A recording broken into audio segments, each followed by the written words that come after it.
So, hi, this is Ernestine Lyons, and this is my polyglot check-in, my 2020 New Year's resolution / language goals. And I just wanted to do a quick check-in to be able to update and share my updates on this experience of learning.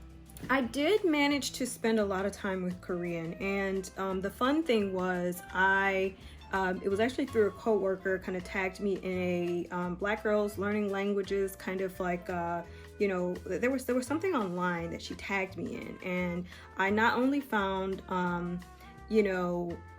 found out about Black Girls Learn Languages, and then I also found out about Nate from Smarter Korean.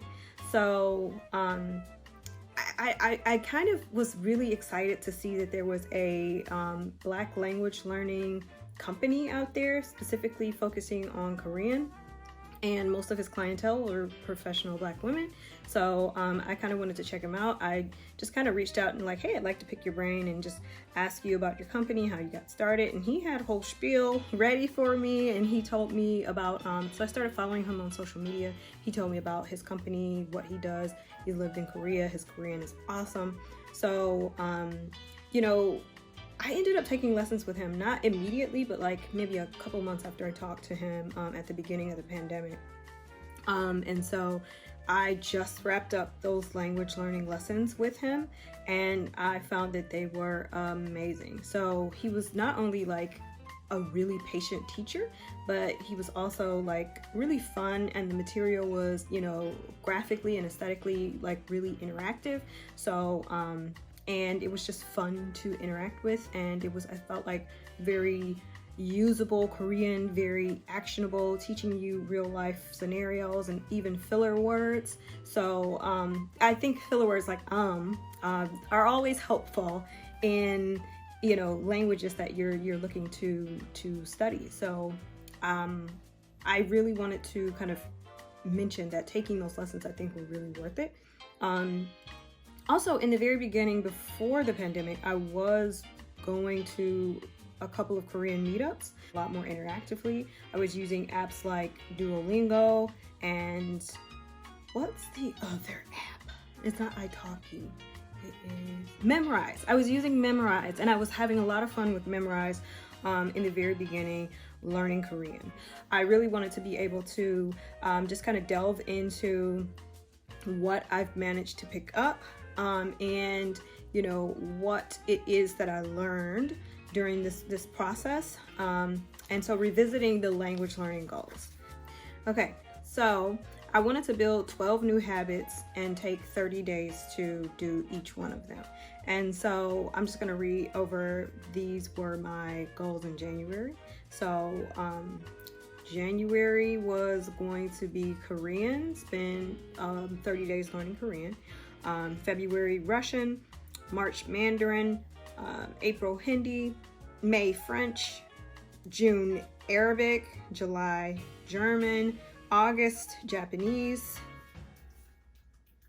September Spanish, October more Spanish, because I was supposed to be going to the 2020 Polyglot Conference in Cholula, Mexico. And then I was going to pick a mystery language to be revealed after the Polyglot Conference and after a review on the Polyglot Conference. And then December, I was going to go back to Korean. So this didn't exactly end up. So in 2020, January of 2020, I set an ambitious goal based on something that I saw that YouTuber Matt Diavella, an influencer, he set up a sort of rubric where in it he wanted to spend an entire year picking up 12 new skills or 12 new habits. And with that, he would spend 30 days learning these new habits or picking up a new skill, and then it would take that and make it sort of a part of an everyday experience. So I wanted to do this with languages, spend 30 days learning 12 different languages. So these 12 different languages, or revisiting languages that I've studied in the past. My language loves, which I feel like I've maybe talked about in the past are Arabic, Chinese, Russian. There is also German I'm kind of interested in, but Hindi. So it's Hindi, Arabic, Russian, and Mandarin Chinese. And then Korean has been something that I wanted to spend 2020, really, really delving into. So with that Korean experience, I started in January taking a lot of classes in the form of, free workshops, webinars, meetups, and then finally formal classes with Smarter Korean, which I'm going to review at a later time. But that was kind of, the goal is to refresh the ones that are already new, pick up a few other new ones that, I've had some curiosity about, and, spend that this year, really getting back into the polyglot life.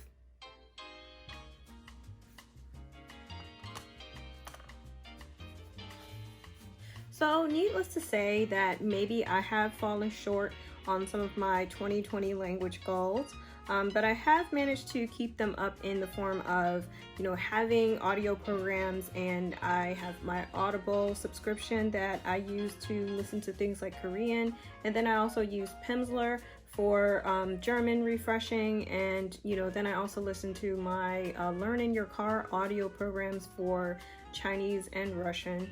And so, and then with Spanish, honestly, I've been on and off learning some Spanish, picking up books, checking out things from the library early on, trying to stick with the goals, but listening to audio programs while I take my walks has been really essential.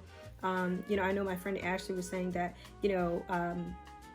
taking walks has been really good for her, and, during the pandemic, it was something that we both picked up that was just like, oh, okay, it's nice and refreshing because now you have the time to stop and slow down. And I think incorporating language learning into that for 30 minutes has been a good way to keep up with a lot of the language goals that, I've had. So just looking back, I have spent some time with German. I have spent a lot more time with Korean this year. So my next video is going to not only be a review of Smarter Korean and my kind of share what I learned with taking Smarter Korean classes with Nate, but then I'm also going to just kind of check in with the language skills that I do have, so in a separate video about language learning, and a review for Smarter Korean.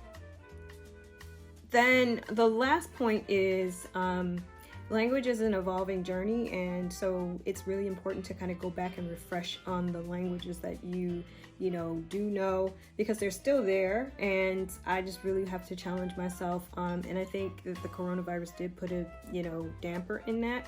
A lot of classes that I had signed up for did get canceled, and I did have to look for digital alternatives. I was doing a Korean meetup that ended up, and a German meetup that ended up, just not happening anymore. So I think it just kind of fell to the wayside. But when we are faced with challenges, you don't really want to give up. So I think that's kind of the lesson.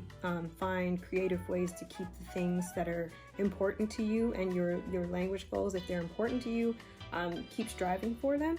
So yeah, that's kind of what I have to say as far as not feeling bad and not beating myself up for some of the language goals, but when you really look at, I'm just gonna kind of show what I wrote down here for like each of them, and I showed this back in January.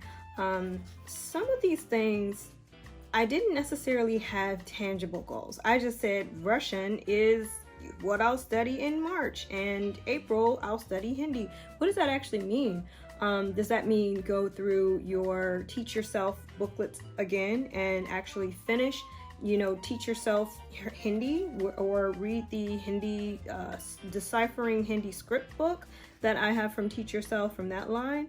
Or does it mean if you want to improve Spanish, does that mean go through one chapter of, this material and then become really versed in it? Or I know one of the goals that I had was going to be a montage of languages where I'm kind of talking about myself, my story, and then the story of Linglobal in different languages that are my language loves, that I'm passionate about. So that was one of the goals that I know I wanted to be able to do. But I mean, halfway through the year, it's still time.